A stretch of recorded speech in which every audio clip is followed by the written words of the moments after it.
Hello दोस्तों, good morning. मैं चंदन आप सभी का स्वागत करता हूं दी नोबली कॉम्पिटिटिव क्लास बीटा में। दोस्तों, हमने पिछले क्लास में जैन धर्म पढ़ा था। आज के टॉपिक में हम पढ़ेंगे बौद्ध धर्म। हमारा टॉपिक है क्या है बौद्ध धर्म का इतिहास।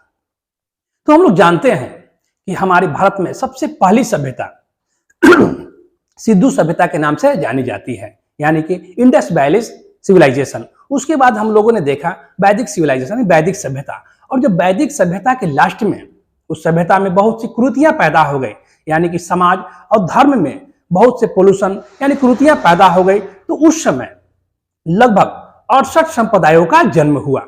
उस संप्रदाय में जैन धर्म और बौद्ध धर्म बहुत ही काफी लोकप्रिय और प्रचलित हुए। और उसी में से एक हमारा बौद्ध धर्म है, जिसके संस्थापक महात्मा बुद्ध को माना जाता है और उनका जन्म जो कि कपिल वस्तु के लुम्बिनी में हुआ था।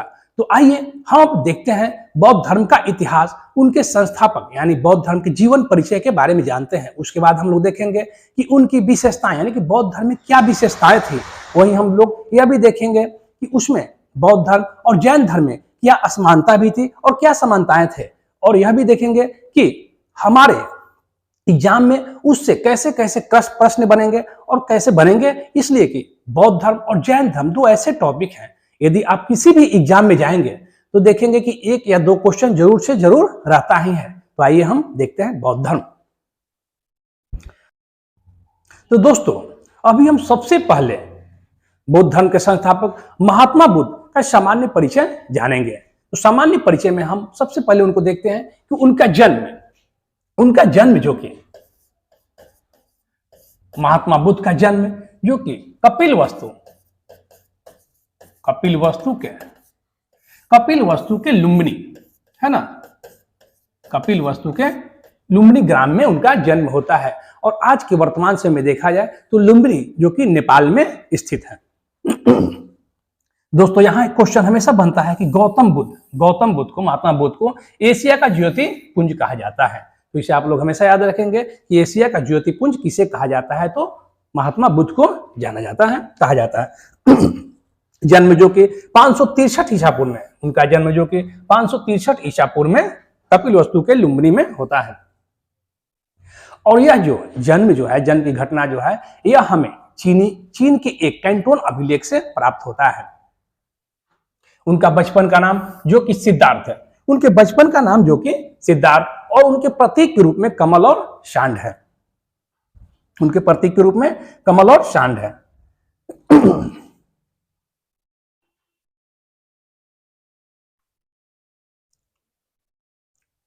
दोस्तों, उनका जन्म जो कि महात्मा बुद्ध का जन्म 563 बीसी में, मतलब 563 ईसा पूर्व में होता है। इनके बचपन का नाम वर्धमान, इनके बचपन का नाम जो कि सिद्धार्थ होता है। इनके बचपन का नाम सिद्धार्थ होता है। और इनके पिता का नाम शुद्धोधन और माता का नाम महामाया या माया देवी होती है। और इनकी माता जो कि कोलिय राजवंश की राजकुमारी होती है। और इनके पिता जो कि शुद्धोधन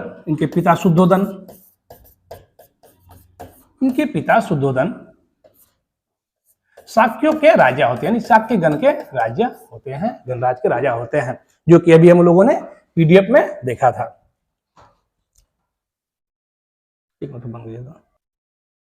तो दोस्तों, हम लोग देखें कि इनके पिता का नाम शुद्धोधन जो कि कपिल वस्तु के शाक्यों के गणराज थे। वहीं इनकी माता का नाम महामाया देवी या इसे माया देवी के नाम से भी जाना जाता है, माया देवी या महामाया देवी। और यह कोलिय गणराज की राजकुमारी थी, यानी इनके माता और पिता दोनों ही राजघरानों से संबंध थे इनके। उनके बाद हम लोग देखते हैं कि इनकी माता महामाया देवी की मृत्यु इनके जन्म के 7वें दिन ही हो जाती है। और महात्मा बुद्ध का मतलब कि लालन पालन उनकी मौसी प्रजापति गौतमी के द्वारा किया जाता है। वही इनका विवाह 16 वर्ष में यशोधरा के साथ हो जाता है। दोस्तों, एक मान्यता है कि जब महात्मा बुद्ध का जन्म हो रहा था तो उस समय बहुत से ऋषि मुनि उनके पिता के पास आए। और जब हम लोग जानते हैं कि जब किसी बचपन में जब किसी बच्चा का जन्म होता है तो उसके पहले हम लोग ऋषि मुनि या फिर साधु संतों से हाथ दिखवाते हैं या पूछते हैं कि जो बच्चा जन्म लेने वाला है या इसका लक्षण प्रवृत्ति कैसा होगा। तो उसी तरह वहां भी पूछा गया। तो बहुत से साधुओं ने उनको बताया कि यह जो बच्चा जन्म लेने वाला है यह बहुत ही लक्षण और यह उज्जवल भविष्य वाला है, लेकिन इसमें क्या प्रॉब्लम है कि यह जो है बाद में सन्यासी बनेंगे। जिसको सुनकर उनके पिता मतलब सिद्धार्थ के पिता जो थे सुद्धोधन थे, उनको जन्म के बाद बहुत से अच्छे खाना पीना देते थे और अच्छे राजघराने में, ताकि उनको दुख से कोई संकट ना हो, दुख उन्हें देखे भी नहीं।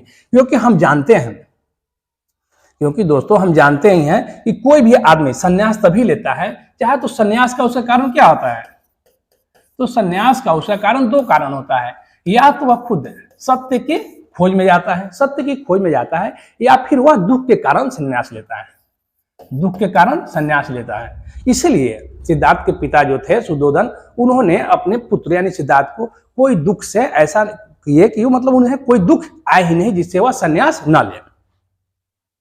और उनका जो शादी है 16 वर्ष की उम्र यानी कम उम्र में ही शादी कर दिया जाता है और उनका एक पुत्र राहुल भी हो जाता है। उनको एक राहुल पुत्र प्राप्ति होती है जिससे वे बंधन में बन गए, वे सन्यास नहीं लेंगे, लेकिन होनी को कोई टाल नहीं सकता है ना।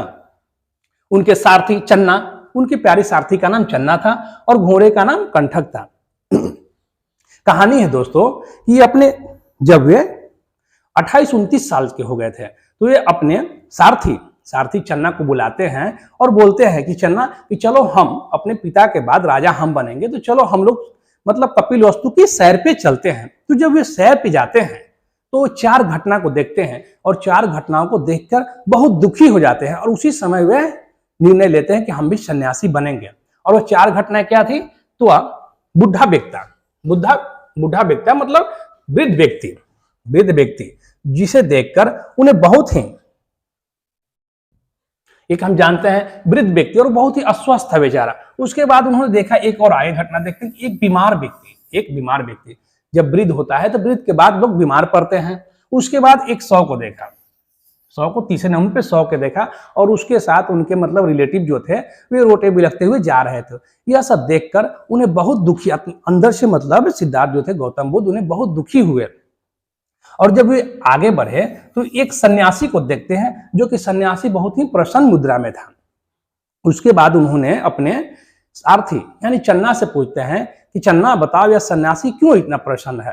तो वो बताता है, उनके चन्ना जो सारथी हैं वो बताते हैं ये सन्यासी हैं, इन्हें मतलब लोभ लालच या फिर इनकी कोई इच्छा ही नहीं है, यह जो है जीवन और मरण से ऊपर उठ चुके हैं, इसलिए इन्हें कोई दुख नहीं है बट हमेशा प्रसन्न मुद्रा रहते हैं, सन्यासी हैं। तो यहां से उन्हें भी सन्यास लेने का मिलता है और यह सन्यास लेने का मन बना लेते हैं। उसके बाद वे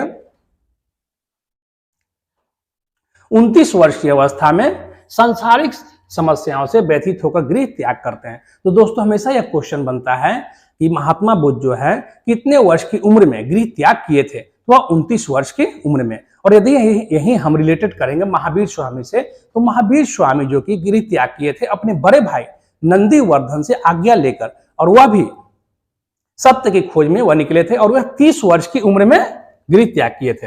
यहां से यह क्वेश्चन हमेशा बनता है दोस्तों, और इसे आप लोग याद रखेंगे कि महावीर स्वामी जो कि बुद्ध यानी कि सिद्धार्थ 29 वर्ष की उम्र में गृह त्याग कर दिए थे। वहीं महावीर स्वामी 30 वर्ष की उम्र में गृह त्याग किए।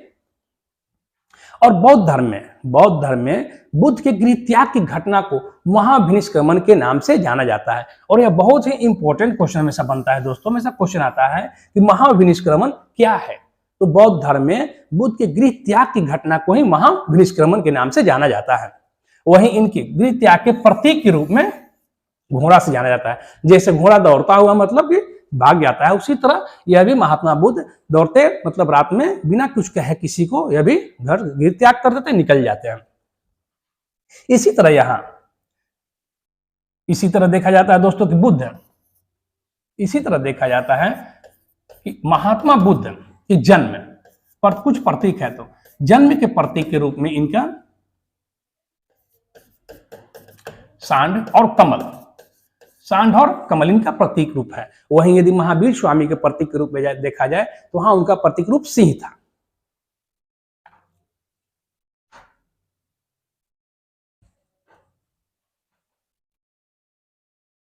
उसके बाद दोस्तों हम देखते हैं कि ज्ञान की प्राप्ति, यानी कि जब महात्मा बुद्ध गृह त्याग किए तो ज्ञान की प्राप्ति इतना जल्दी तो हो नहीं जाएगा, क्योंकि ज्ञान की प्राप्ति करने में बहुत समय लगता है। जैसे यदि हम लोग पढ़ाई करते हैं तो कम से कम जॉब लगने में 2 साल 3 साल 4 साल, मतलब जिस तरह से प्रयास किया तो उस तरह से जॉब लगता है। तो यहाँ भी इनको कुछ परिश्रम करना पड़ेगा। तो यह सबसे पहले बुद्ध सर्वप्रथम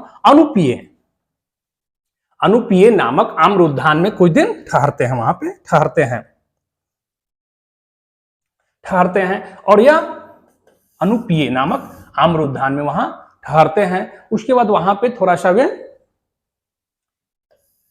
ध्यान लगाते हैं, लेकिन उन्हें ज्ञान की प्राप्ति इतना जल्दी तो होगा नहीं, कुछ गुरु चाहिए, ज्ञान प्राप्ति के लिए कुछ गुरु चाहिए। तो उन्होंने अपना वैशाली में उस समय एक गुरु थे जो सांख्य दर्शन के लिए बहुत ही प्रचलित गुरु थे, उनका नाम था अलार कलाम। उनसे महात्मा बुद्ध ने वैशाली में अलार कलाम से सांख्य दर्शन की शिक्षा लेते हैं, अलार कलाम से शिक्षा लेता है। और यह क्वेश्चन हमेशा दोस्तों पूछता है कि महात्मा बुद्ध के प्रथम गुरु कौन थे? तो प्रथम गुरु अलार कलाम थे। वही उन्होंने अलार कलाम से क्या लिया? तो सांख्य दर्शन की शिक्षा ली। तो प्रथम गुरु बन गए, यानी कि प्रथम गुरु अलार कलाम है और अलार कलाम से इन्होंने सांख्य दर्शन की शिक्षा ली। उसके बाद वह वहां से वैशाली से निकलते हैं बुद्ध और राजगिरी पहुंचते हैं, और राजगिरी में रुद्रक रामपुत्र से उन्होंने योग दर्शन की शिक्षा ली और उनके यह द्वितीय गुरु बन जाते हैं। यानी कि प्रथम गुरु अलार कलाम साहब और द्वितीय गुरु रुद्रक रामपुत्र इनके गुरु हुए। अलार कलाम से सांख्य दर्शन की शिक्षा और रुद्रक रामपुत्र से योग दर्शन की शिक्षा लेते हैं। उसके बाद यह ध्यान लगाते हैं आगे।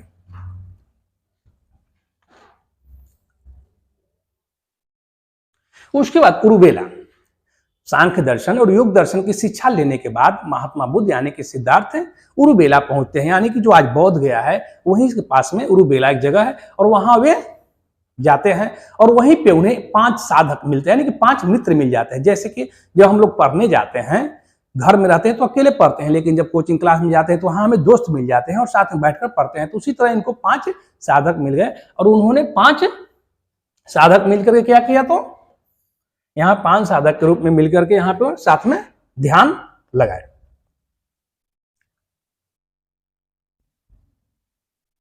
तो दोस्तों यहाँ पे केवल आप लोग याद रखेंगे कि उरुबेला में उन्हें 5 साधक मिले, यह नाम कोई उतना जरूरी नहीं है। उसके बाद वे बोध गया, यानी कि वहीं बोध गया में 6 वर्षों की कठिन तपस्या करते हैं। 6 वर्षों की कठिन तपस्या करते हैं और यहाँ पे एक कहानी इस तरह से है कि जब वे 6 वर्ष की कठिन तपस्या कर रहे थे तो वे महात्मा बुद्ध यानी कि सिद्धार्थ जो थे वे मरने को हो गए थे, यानी कि बिना जल पानी यानी कि बिना भोजन के ही वे मतलब कि क्या बोल रहे हैं कि मतलब तपस्या कर रहे थे और मरने को हो गए थे। तभी उन्हें एक ध्वनि सुनाई देती है, एक स्त्री जो कि गीत गा रही थी, और इस गीत का अर्थ होता है कि बीना के तारों को, मतलब बीना जो होता है जो उससे गाना निकलता है, तो बीना के तारों को इतना टाइट मत बांधो ताकि वह तार ही टूट जाए, और उसे इतना ढीला भी ना छोड़ो जिससे उससे आवाज ही निकले, यानी कि मध्यम मार्ग। और वहीं से इन्हें मध्यम मार्ग की अनुभूति प्राप्त हुई और बौद्ध धर्म में मध्यम मार्ग को ही चुना गया है।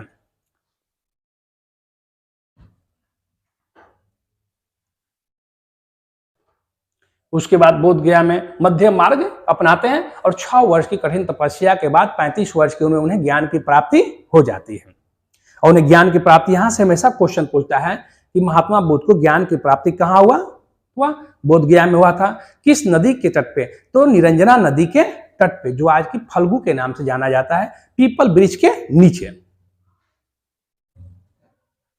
तो दोस्तों आइए हम देखते हैं इससे क्वेश्चंस कैसे बनते हैं। तो क्वेश्चंस यहां से बनते हैं कि महात्मा बुद्ध को ज्ञान की प्राप्ति कितने वर्ष में हुई थी? तो वह 35 वर्ष की उम्र में ज्ञान की प्राप्ति हुई थी। वहीं इन्होंने गृह त्याग 29 वर्ष की उम्र में किया था। और ज्ञान की प्राप्ति किस दिन हुई थी? तो बैसाख की पूर्णिमा की रात को उन्हें ज्ञान की प्राप्ति हुआ था। वहीं पीपल वृक्ष के नीचे, यानी कि पीपल वृक्ष के नीचे उन्हें ज्ञान की प्राप्ति हुआ। निरंजना नदी यानी कि फल्गु, आज का फल्गु जो है उस नदी के तट पर उन्हें ज्ञान की प्राप्ति हो गए, ज्ञान की प्राप्ति हुई। एक बात आप लोग हमेशा याद रखें कि बैसाख की पूर्णिमा, बैसाख की पूर्णिमा जो है यह बौद्ध धर्म का सबसे पवित्र दिन माना जाता है। इसका कारण यह है कि यह माना जाता है कि महात्मा बुद्ध का जन्म बैसाख की पूर्णिमा के दिन हुआ था, वहीं इनको ज्ञान की प्राप्ति भी पूर्णिमा के दिन हुआ और मृत्यु भी इनका पूर्णिमा को, बैसाख की पूर्णिमा को ही हुआ था। इसलिए बैसाख की पूर्णिमा बहुत ही महत्वपूर्ण दिन माना जाता है। उसके बाद सिद्धार्थ जो कि जब ज्ञान की प्राप्ति हो जाता है तो वे महात्मा बुद्ध कहलाने लगे, शाक्य मुनि कहलाने लगे और या तथागत के नाम से जाने जाते हैं। वहीं हम लोग देखते हैं कि जब महावीर स्वामी ज्ञान की प्राप्ति करते हैं तो उन्हें महावीर स्वामी के नाम से जाना जाता है, या फिर उन्हें जिन के नाम से जाना जाता है, यानी विजेता, अहर्त, पूजनीय, इस तरह से नाम से जाना जाता है। देखिए यहां पे है कि जैन बुद्ध ज्ञान की प्राप्ति के बाद सिद्धार्थ का कहलाना बुद्ध कहलाने लगे, जिसका नाम तथागत भी नाम जाने जाते हैं। वहीं प्रतीक पीपल है। वही यदि जैन धर्म में देखा जाए तो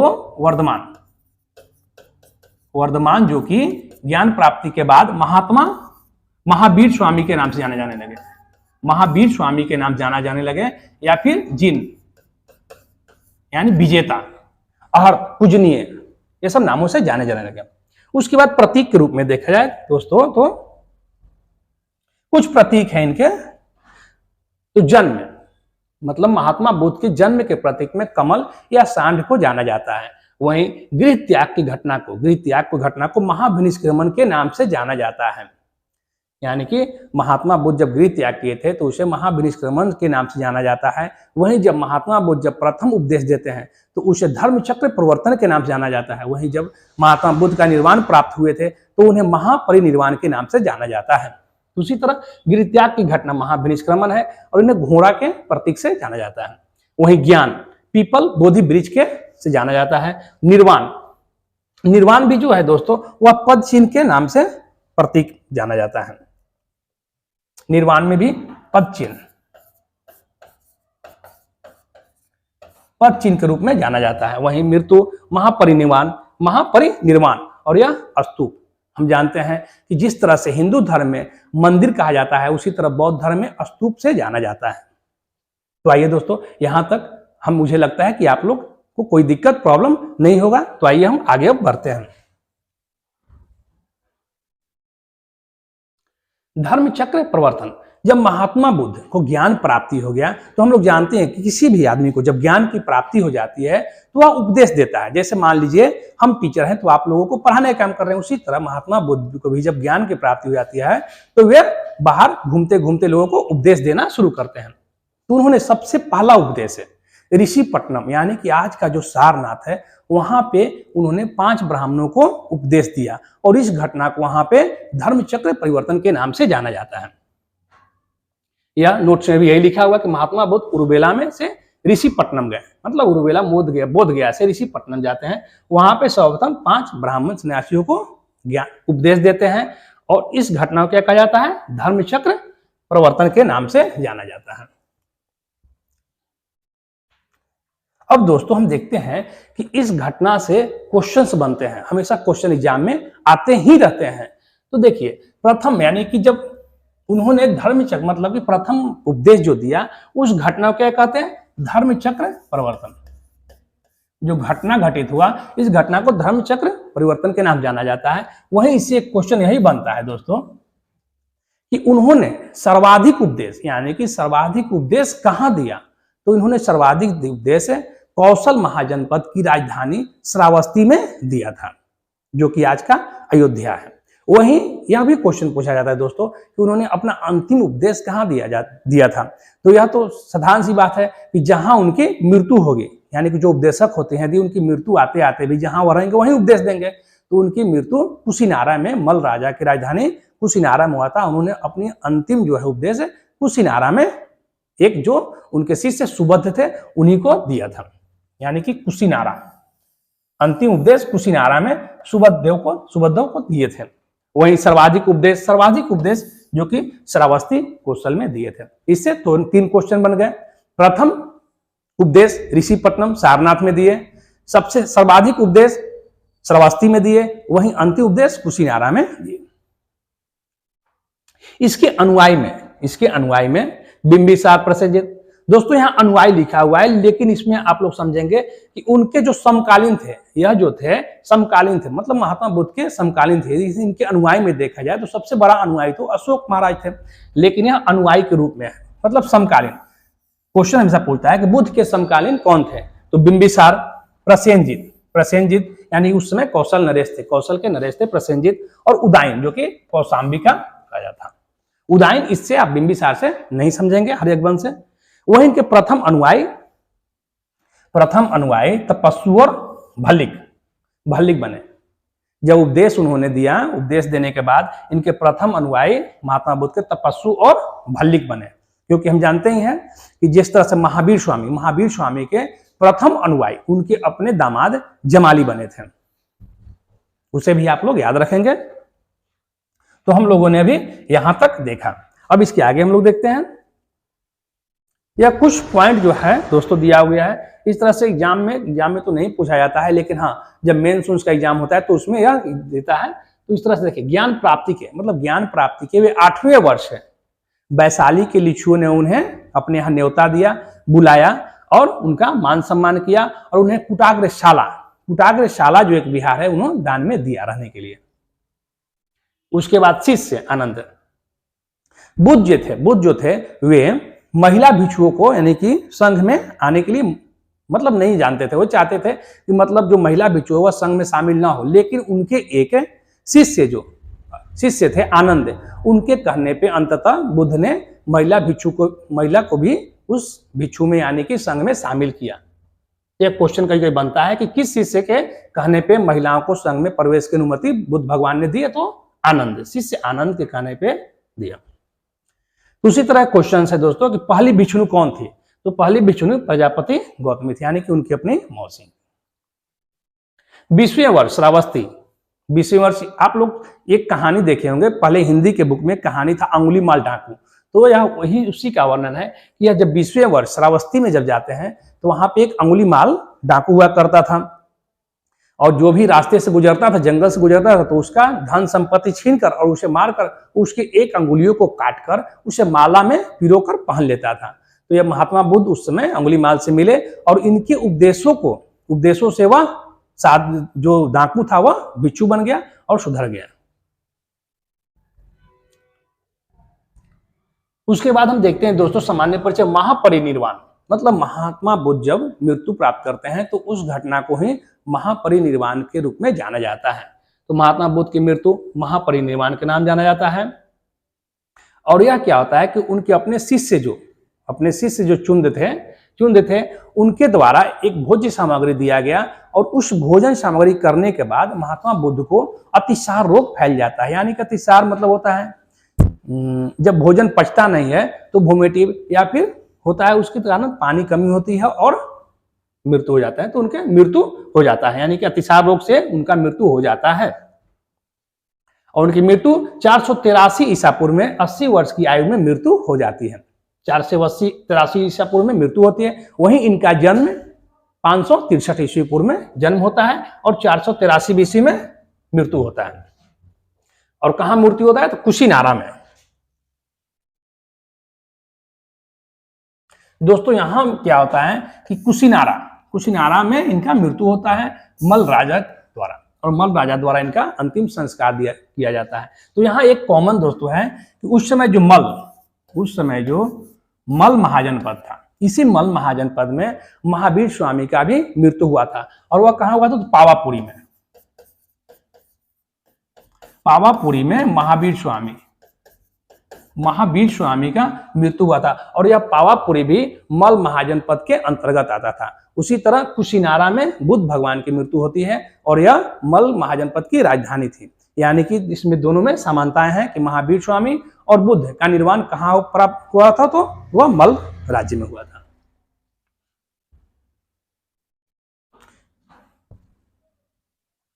उसके बाद दोस्तों हम लोगों ने पहले ही जिस पे डिस्कस किया था वही यहाँ पे भी रिपीट है कि मृत्यु के पूर्व कुशिनारा के परिव्राजक सुबध को इन्होंने अपना अंतिम उपदेश दिया था। प्रतीक के रूप में स्तूप है, यहाँ प्रतीक के रूप में स्तूप है, जैसे मंदिर है हिंदू धर्म उसी तरह वहां भी स्तूप होता है। तो यह मानता है कि जब महात्मा बुद्ध की मृत्यु हो जाती है तो उनकी अस्थियों को, जो उनकी अस्थियां जो मतलब कि जलाने के बाद जो उनकी अस्थियां बचती है उसे 8 भागों में विभाजित कर उस पर 8 स्तूप बनाए गए थे। स्तूप, बुद्ध की अस्थियों को 8 भागों में विभाजित कर उन पर स्तूप बनाए गए, और वह 8 जगह कहां पे, तो मगध, वैशाली, कपिलवस्तु, अलकप, रामग्राम, पावा, कुशिनारा और वेथाद्वीप, ये 8 जगह पे उनकी अस्थियों पे ही जमीनी गाड़ कर उन पे स्तूप बनाए गए। अब दोस्तों हम देखते हैं विशेषताएं। हम दोस्तों देखते हैं कि आखिर हम लोगों ने बौद्ध धर्म यानी कि भगवान बुद्ध की सामान्य जानकारी तो ले लिया, लेकिन अब हम देखते हैं कि बौद्ध धर्म की विशेषताएं क्या थी। तो आइए हम देखते हैं। सबसे पहले अनीश्वरवादी। बौद्ध धर्म यानी बुद्ध जो भी थे वो अभी अनीश्वरवादी थे, यानी कि ईश्वर में उन्हें भी विश्वास नहीं था। उसके बाद अनात्मवादी, यह आत्मा में विश्वास नहीं करते, आत्मा में विश्वास नहीं करते थे, बल्कि यह आत्म चेतना पर सर्वाधिक बल देते थे, आत्म चेतना पर सर्वाधिक बल देते थे, आत्मा में इन्हें विश्वास नहीं था। पुनर्जन्म की मान्यता थी, पुनर्जन्म की यहाँ पे भी मान्यता थी।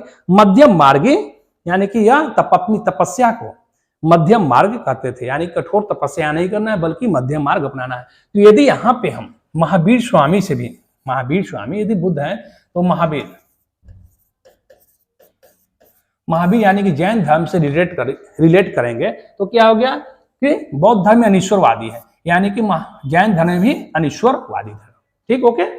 उसके बाद हम देखेंगे अनात्मावादी। तो यहाँ पे देखा जाता है दोस्तों कि जिस तरह से बौद्ध धर्म में आत्मा की मान्यता नहीं थी, लेकिन जैन धर्म में आत्मा की मान्यता थी, यानी कि आत्मावादी थे, आत्मावादी थे। यही एक असमानताएं हमेशा क्वेश्चन पूछता है कि बौद्ध धर्म और जैन धर्म में क्या असमानताएं हैं। तो वह क्या है, तो बौद्ध धर्म में आत्मा की मान्यता नहीं है, लेकिन जैन धर्म में आत्मा की मान्यता है। पुनर्जन्म की मान्यता, तो पुनर्जन्म की आत्मा जो कि जैन धर्म में भी है। वहीं मध्यम मार्गी, तो यहाँ है दोस्तों, यहाँ भी असमानता है, क्योंकि बौद्ध धर्म में जहां तपस्या या ज्ञान प्राप्ति को जो मध्यम मार्ग माना जाता है, वहीं यहाँ पे क्या है, तो कठोर तपस्या है, कठोर तपस्या को माना जाता है। तो यहां भी हम लोगों ने विशेषताएं को देख रहे थे। अब इसके बाद हम आगे देखते हैं दोस्तों, बुद्ध के 4 आर्य सत्य। बुद्ध भगवान ने जो इन्होंने 4 आर्य सत्य बताया, इस संसार के लिए 4 आर्य सत्य बताया, और इसी 4 थ्योरी पे ही संपूर्ण बौद्ध धर्म की विशेषताएं हैं, या बौद्ध धर्म इसी पे रिलेटेड है। जैसे उन्होंने बताया कि दुख मतलब यहां जितने भी लोग हैं सभी को क्या है, दुख है, और यह दुख जो कि हमें और आपको ही नहीं है बल्कि यह पूरा संसार के लोगों को दुख है, यानी कि दुख जो है, दुख और दुख समुदाय, यानी कि दुख संसार जो है यह दुखों से भरा है। और इसका उन्होंने कारण बताया कि आखिर इसका कुछ कारण क्या है, दुख का कारण क्या है। तो इन्होंने बताया कि दुख का कारण जो कि इच्छाएं, दुख का कारण भी उन्होंने बताया कि दुख का कारण इच्छाएं होती है, यानी कि तृष्णा। यदि हमें इच्छाएं जब तक समाप्त नहीं होगी तब तक हमें दुख होता ही रहेगा। जैसे मान लीजिए आप लोग की इच्छाएं हैं कि आप लोग पढ़ लिख करके जॉब करें, तो जॉब करने के लिए इच्छाएं हैं, तभी तो आप पढ़ने में आपको दुख हो रहा है। इस तरह से बहुत से दुखी, सब लोग के अपने अपने काम की तरह दुख है। और इच्छाएं, इसी बौद्ध धर्म में कहा गया है कि इच्छाएं की समाप्ति ही क्या है, तो निर्वाण है। जब मनुष्य के अंदर इच्छाएं की समाप्ति हो जाती है तो वही बौद्ध धर्म में निर्वाण है, यानी कि मोक्ष प्राप्ति है। उसके बाद इन्होंने बताया कि जो दुख है और संसार में दुख है, इसका कारण तो इच्छाएं हैं, लेकिन इसे निरोध, यानी कि दुख निरोध है, यानी कि इस दुख को समाप्त भी किया जा सकता है। तो उन्होंने दुख निरोध कहा, यानी कि समाप्त भी किया जा सकता है, और उन्होंने इस दुख को समाप्त करने के लिए उपाय बताए। तो यह क्या है, दुख निरोध गामिनी प्रतिपदा। और इन्होंने दुख के लिए उपाय बताए, अष्टांगिक मार्ग और 10 शील का सिद्धांत दिया कि यदि जो लोग अष्टांगिक मार्ग और 10 शील जो है इस सिद्धांत को अपनाते हैं तो वह उन्हें जीवन में इस दुख से समाप्ति होगी, यानी कि उनके शरीर से इच्छाएं की समाप्ति हो गए और वह निर्वाण और ज्ञान की प्राप्ति करेंगे। तो यहाँ पे वही दिखाया गया। देखिए दोस्तों, संसार दुखों से भरा हुआ है, यानी कि जो दुख है केवल हमें और आपको ही नहीं है, बल्कि यह संसार में दुखों से ही भरा हुआ है। कारण, तृष्णा और इच्छा।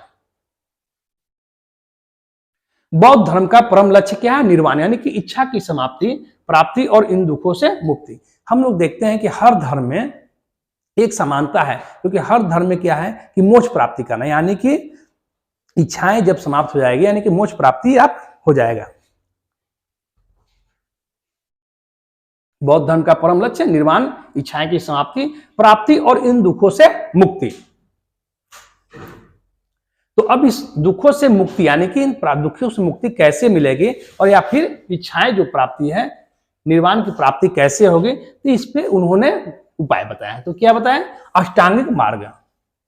अष्टांगिक मार्ग में 8 उन्होंने उपदेश दिए हैं, मतलब उस अष्टांगिक मार्ग को अपनाने से इस दुखों का अंत होगा। और उन्होंने 10 सील दिया है, 10 सील दिया है। अब आगे हम लोग देखते हैं निर्वाण क्या है। तो जीवन मरण चक्र से मूर्ति, प्रतीक, पद चिन्ह। आप लोग याद रखें, प्रतीक इसका क्या है? पद चिन्ह।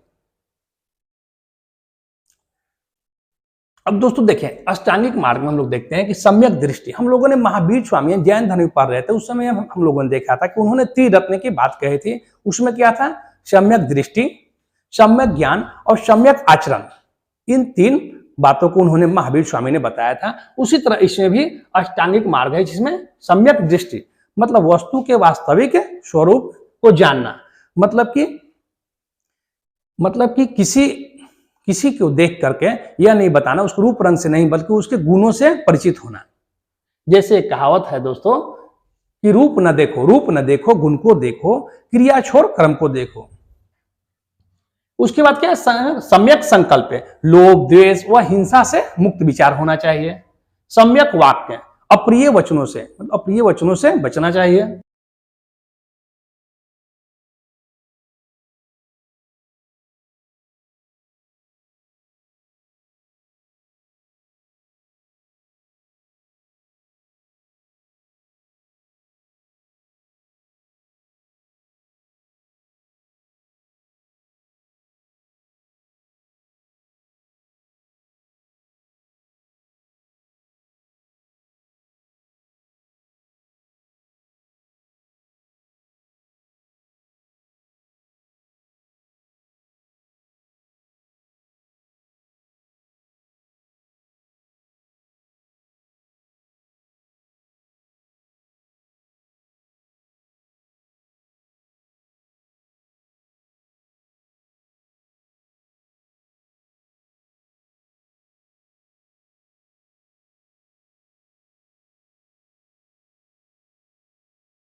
पर नहीं सोना है।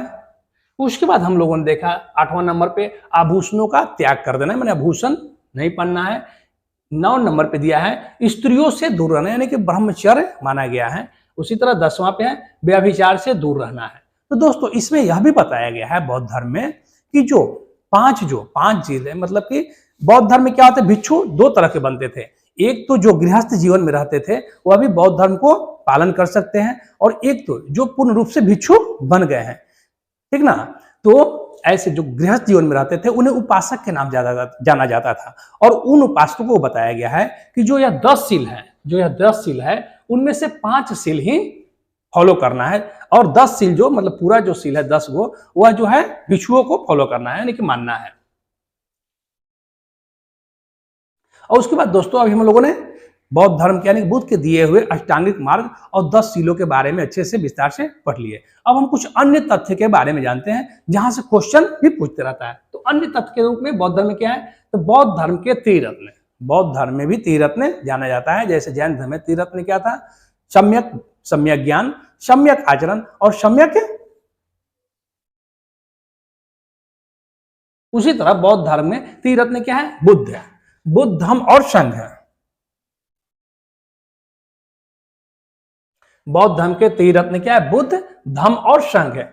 बुद्ध यानी कि महात्मा बुद्ध, यानी कि जो इसके मुख्य रत्न में से हैं वह क्या है, बुद्ध तो है ही, लेकिन दूसरे पे है धम्म का दोस्तों अर्थ होता है धारण करना, यानी कि बुद्ध के उपदेशों को हम धारण करें। उसके बाद तीसरे नंबर पे संघ है, यानी कि बुद्ध धम्म संघ, या 3 रत्न है, इसमें संघ है। अब दोस्तों यहाँ पे देखा गया है कि बौद्ध धर्म में यदि आप संघ में सम्मिलित होना चाहते हैं, तो सबसे पहले इसका जो आज का जैसे कि एग्जाम हम लोग देखते हैं, तो एग्जाम के लिए क्या होता है क्वालिफिकेशन होता है, ठीक ना। उसी तरह यहाँ पर भी संघ में शामिल होने के कुछ क्वालिफिकेशन थे, जैसे कि आपका उम्र जो है वह 15 वर्ष पूर्ण हो चुका है, उससे कम उम्र के उसमें शामिल नहीं हो सकते हैं। आप जो कि चोरी चमारी नहीं करते हैं, जैसे आज भी यदि आप जॉब करते हैं तो उसमें भी लिखा रहता है कि आप कहीं से पहले चोरी चमारी में पकड़े तो नहीं गए हैं, उसी तरह यहाँ भी है। उसके बाद यहाँ पे संघ में शामिल होने के पहले एक कार्यक्रम होता था, आज के समय में जैसे कार्यक्रम होता है उसी तरह कार्यक्रम होता था, क्या, उपसंपदा एक कार्यक्रम। जैसे कि हम लोग शादी करने, जब शादी ब्याह होता है तो शादी के पहले छेका होता है, तिलक होता है, इस तरह से जो कार्यक्रम होते हैं, उसी तरह इसमें क्या होता है, शामिल होने से पहले एक उपसंपदा एक कार्यक्रम होता था। और तब उपसंपदा जब शामिल हो जाते थे तो उसमें भी एक और नियम था, यह था कि सबसे पहले आप संघ में शामिल होते हैं तो आपको संघ में शामिल होने के बाद श्रमण का दर्जा मिलेगा। सबसे पहले श्रमण मतलब होता है कार्य करने वाले लोग, श्रमण संस्कृति मतलब कार्य, मतलब अपने कर्म के आधार पे। तो श्रमण मतलब कि आप उसमें शामिल हो जाइए और पहले 10 साल आप लोगों को सहायता कीजिए, मतलब संघ के लोगों को सहायता कीजिए, और उसके बाद यदि आपका सब कुछ सही रहा, यानी कि नेचर सब कुछ सही रहा, तब आपको 10 वर्ष के बाद भिक्षु का दर्जा दिया जाएगा, यानी कि 10 वर्ष पश्चात ही भिक्षु का दर्जा दिया जाएगा। उसके बाद हम दोस्तों अब आगे था, ठीक ना। तो भिक्षुक में भिक्षु या भिक्षुनी दोनों हो सकते हैं, उपासक या उपासिकाएं जो कि गृहस्थ में रहते थे, और उपासक को क्या करना था, तो 10 सील में से 5 सील ही फॉलो करना था, और भिक्षु क्या करना था कि 10 सील ही, यानी कि जो 10 सील थे उस सभी को फॉलो करना था। अभी हम लोगों ने पहले डिस्कस किया था वैशाख पूर्णिमा बौद्ध धर्म यानी कि क्यों मान्य है, सबसे ज्यादा पवित्र माना जाता है, तो उसी दिन इनका सबसे पवित्र दिन, बुद्ध का जन्म, उनकी मृत्यु या निर्वाण प्राप्त किए थे, उसी दिन उनका ज्ञान की प्राप्ति भी हुआ था।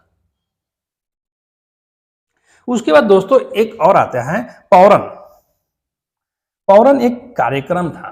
पौरन बौद्ध धर्म में पौरन एक कार्यक्रम था जिसमें भिक्षुओं के द्वारा अपराध स्वीकारोक्ति होती थी, ठीक ना। अभिधान मतलब भिक्षु जो लोग थे वे लोग हर साल मतलब कि बाहर मतलब कि इधर घूमते रहते थे, लेकिन बरसात के दिनों में भिक्षु क्या होते थे कि गुफा में एक जगह सामूहिक कार्य मतलब कि उपस्थित होते थे और वहां वाद विवाद करते थे, और साथ में ही यदि उनसे साल भर के अंदर कोई गलती हो जाता था तो वहां पे वे सभी लोग के सामने स्वीकार करते थे कि हमें यह गलती हमसे हो गया है।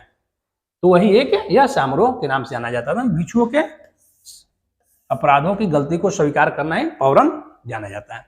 आप लोग दोस्तों समझ गए होंगे। उसके बाद भारत में उपासना की जाने वाली तथ्य में एक और दोस्तों हमेशा क्वेश्चन पूछता है कि भारत में उपासना में पूजा करने जाने वाली सबसे पहली मूर्ति किस धर्म की थी, तो वह बौद्ध की, यानी कि बुद्ध भगवान की सबसे पहला मूर्ति बनी थी, गौतम बुद्ध का।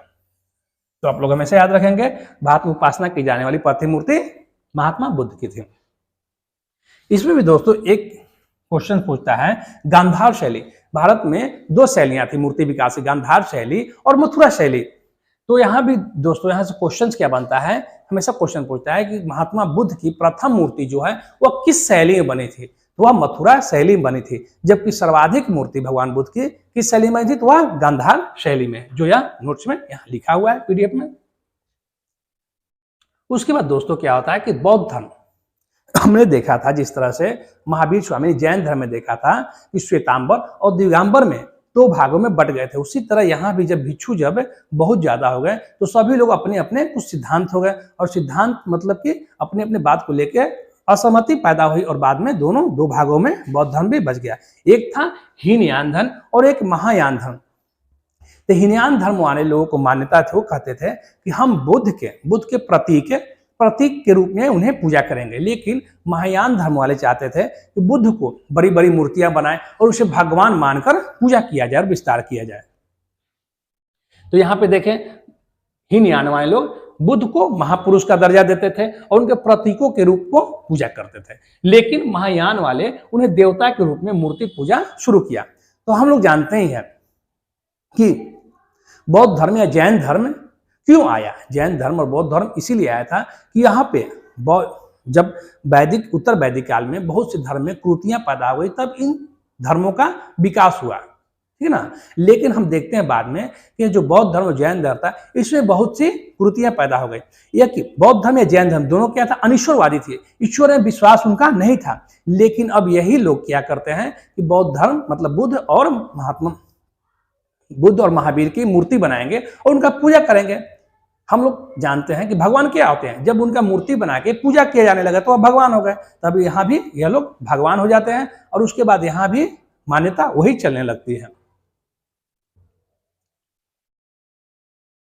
उसके बाद देखते हैं दोस्तों कि हीनयान और महायान धर्म तो दो भागों में बौद्ध धर्म तो विभक्त हो ही जाता है, लेकिन फिर हम देखते हैं कि 7वीं 8वीं शताब्दी आते आते बौद्ध धर्म में एक और शाखा उत्पन्न होता है, ठीक ना, और नियम परिवर्तन होते हैं, और एक शाखा क्या होता है, वज्रयान संप्रदाय।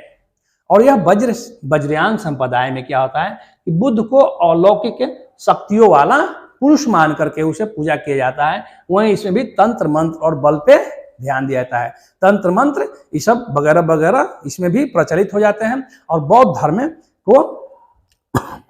धर्म का भारत से समाप्त होने का मुख्य कारण यही था कि यहाँ भी वही कृतियां पैदा हो गई जो उत्तर वैदिक काल में उस समय कृतियां पैदा हो गई थी। उसके बाद दोस्तों हमेशा देखते हैं हम क्वेश्चंस है, बौद्ध संगीतियां यानी कि बौद्ध सभा जो होता था उससे बहुत से बार बार क्वेश्चंस आते रहते हैं। तो आइए हम देखते हैं, तो बौद्ध धर्म की प्रथम जो संगीति थी वह 483 ईसा पूर्व में, उस समय मगध के राजा जो कि अजातशत्रु थे उनके शासन काल में होता है, और उनकी जो अध्यक्षता उस सभा की अध्यक्षता महाकश्यप के द्वारा किया जाता है, जो यहाँ नोट्स में पीडीएफ में लिखा हुआ है। यानी कि प्रथम संगति राजगिरी में होता है। 483 ईसा पूर्व में शासन काल अजातशत्रु और अध्यक्ष महाकश्यप थे। तो दोस्तों इसमें देखने की बात है, यदि आप लोग 400 समय याद रहे या ना रहे, ठीक ना, समय काल जो है याद रहे या ना रहे कोई जरूरी नहीं, लेकिन आप लोग को स्थान याद रखना है, शासन काल याद रखना है और अध्यक्ष, 3 चीज याद रखना है। तो जैसे प्रथम इस अजातशत्रु के शासन काल में होता है, और वह होता है उस समय राजगिरी में, क्योंकि राजा कोई भी समारोह जब करेगा तो अपनी राजधानी में ही करेगा। तो उस समय मगध का जो राजधानी होता था वह राजगिरी में था। तो अध्यक्ष महाकश्यप किए। उसके बाद द्वितीय जो कि वैशाली में कालाशोक, यानी कि उस समय कालाशोक राजा था और उसकी राजधानी वैशाली में थी, और वह उसकी अध्यक्षता सभाकामी के द्वारा किया जाता है। तृतीय जो कि पाटलिपुत्र में होता है, उस समय राजा अशोक थे और अशोक की राजधानी पाटलिपुत्र में थी, और उस समय उसकी अध्यक्षता जो कि मुगलीपुत्र तिस्म के द्वारा की जाती है। वहीं चौथा जो कि अधिवेशन होता है ईसा के पहली सदी में, वह जो कि कनिष्क के समय काल में होता है, कुंडलवन कश्मीर में होता है, और उसकी अध्यक्षता जो कि वसुमित्र के द्वारा किया जाता है। दोस्तों इसमें एक आप लोग हमेशा याद रखेंगे, किसी अध्यक्षता जो है वसुमित्र के द्वारा किया जाता है, लेकिन इसके उपाध्यक्ष जो थे वह अश्वघोष थे। अश्व घोष थे। यह भी क्वेश्चन पूछा गया है कि चौथे संगति के उपाध्यक्ष कौन थे, तो अश्व घोष थे, आप लोग याद रखेंगे। तो दोस्तों हम लोगों ने सामान्य परिचय देख लिया, बुद्ध की सामान्य परिचय देखा, उसके बाद हम लोगों ने क्या देखा, तो बौद्ध धर्म के विशेषताएं देखे। उसके बाद हम लोगों ने देखा कि कैसे बौद्ध धर्म दो भागों में बंटा है। उसके बाद फिर वज्रयान शाखा आती है। उसके बाद हम लोग देखा संगतियां, माने उसकी सभा देखा। अब उसके बाद हम लोग कार्य देखते हैं। दोस्तों क्या होता है कि चार जो संगति होता है उसमें कुछ कुछ कार्य भी हुए थे सभा में बैठ करके। तो प्रथम जो संगति होता है इसमें क्या होता है कि बुद्ध के जो उपदेश थे, बुद्ध के जो उपदेश दिए हुए थे उसको सूत पिटक, एक बुक था सूत पिटक और विनय पिटक में संकलित किया गया है। बौद्ध धर्म में 3 पिटक हैं, सूत पिटक, विनय पिटक और अभिधम पिटक, ये 3 बुक है, तीनों का नाम है। तो प्रथम संगति में सूत पिटक और विनय पिटक का संकलित किया जाता है।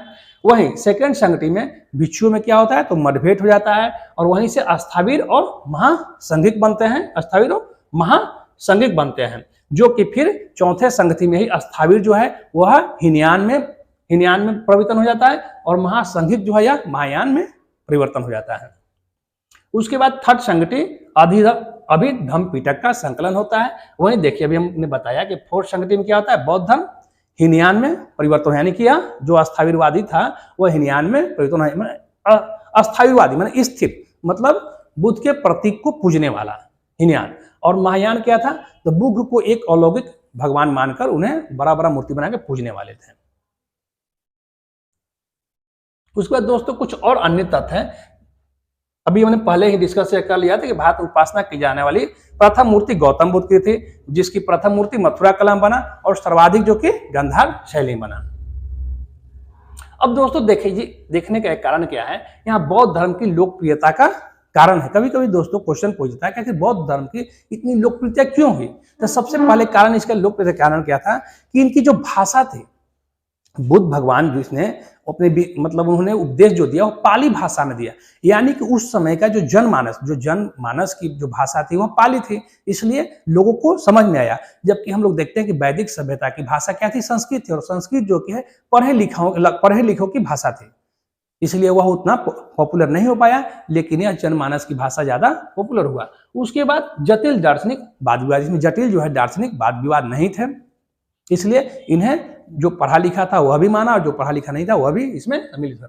जबकि इसके राजकीय संरक्षण, हम लोग जानते हैं कि जब तक यदि कोई भी धर्म हो उसे राजकीय संरक्षण प्राप्त न हो तब तक वह ज्यादा पॉपुलर नहीं हो पाता या ज्यादा विस्तार नहीं कर पाता। जैसे अभी मान लीजिए, तो यहाँ पे सबसे बड़े राजकीय संरक्षण में अजातशत्रु, उसके बाद और सबसे बड़े में अशोक महान हुए।